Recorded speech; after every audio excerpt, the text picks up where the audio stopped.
Ayah pria ini telah meninggal selama 15 tahun, tetapi pagi ini ia menerima warisan tak terduga dari ayahnya. Penasaran, ia membukanya dan melihat. Itu adalah patung es penguin. Ia dengan hati-hati meletakkan penguin itu di atas meja. Satu panggilan telepon kemudian, penguin itu secara ajaib hidup kembali. Tetapi ketika ia berbalik lagi, penguin itu telah menghilang. Saat ia bertanya-tanya, sebuah panggilan aneh menariknya. Dia perlahan-lahan berbalik. Ya ampun, ini adalah penguin hidup. Pria itu dengan hati-hati mendekati penguin. Ia menyentuhnya dengan tangannya. Setelah memastikannya hidup, dia mengambilnya dalam pelukannya. Namun, penguin itu tidak terpengaruh. Dia memberinya hadiah. Pria itu tidak berdaya, tetapi ia tidak punya pilihan selain memasukkan penguin ke dalam bak mandi dengan es batu, dan bergegas pergi bekerja. Tetapi sedikit yang ia ketahui, ini bisa saja membunuhnya. Karena segera setelah pria itu pergi, penguin tidak bisa menahan kegembiraan dan kegembiraannya, melompat dan melompat di bak mandi, dan bahkan mencoba terbang. Tetapi secara tidak sengaja menyalakan keran. Setelah beberapa saat, kolam air terisi. Penguin-penguin itu sangat bahagia. Bak mandi seperti samudra saat ini. Dia berenang di dalamnya. Di malam hari,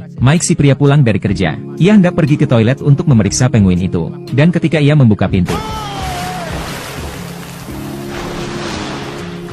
berkat tangan Mike yang cepat, dia tidak tersapu oleh air. Tetapi hal itu hampir membunuhnya. Tetapi kemudian penguin itu memberinya hadiah lain. Mike tidak tahan lagi. Ia memutuskan untuk mengusir penguin itu. Ketika ia menghubungi banyak organisasi, dan tidak ada satupun dari mereka yang bisa mengambil penguin itu. Tidak ada yang bisa ia lakukan. Mike tidak punya pilihan selain melawan penguin sampai akhir yang pahit. Dan begitulah adanya. Mike dan penguin saling menatap satu sama lain. Malam telah berakhir. Keesokan paginya,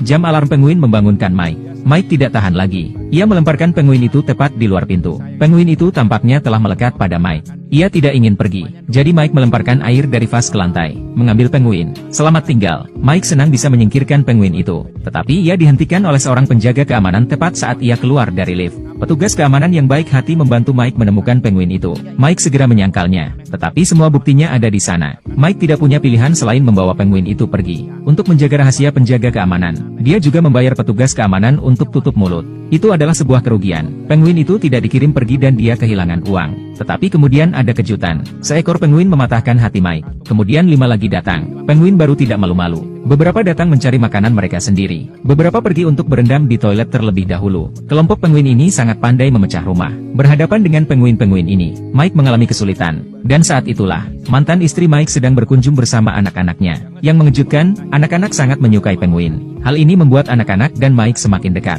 Sementara Mike menikmati momen kebahagiaan yang langka. Bel pintu berbunyi lagi. Kali ini adalah petugas pengawas hewan. Dia mengatakan kepada Mike bahwa dia bisa membawa penguin-penguin itu pergi. Tapi itu adalah kesempatan langka ketika Mike begitu bahagia dengan keluarganya. Ia tidak tega merusaknya. Jadi, ia meminta staf untuk kembali di lain hari. Putranya mendengar percakapan mereka. Ia membuat ayahnya bersumpah bahwa ia tidak akan pernah memberikan penguin-penguin itu. Mike harus setuju. Meskipun Mike tidak menyukai ruangan penguin. Tetapi kabar baiknya adalah, anak-anak secara sukarela datang kembali besok. Hal ini tentu saja membuat Mike, yang biasanya hanya melihat anak-anaknya setiap setengah bulan sekali, merasa senang. Tetapi bagaimana bergaul dengan 6 penguin? Itu adalah tugas yang sulit bagi Mike.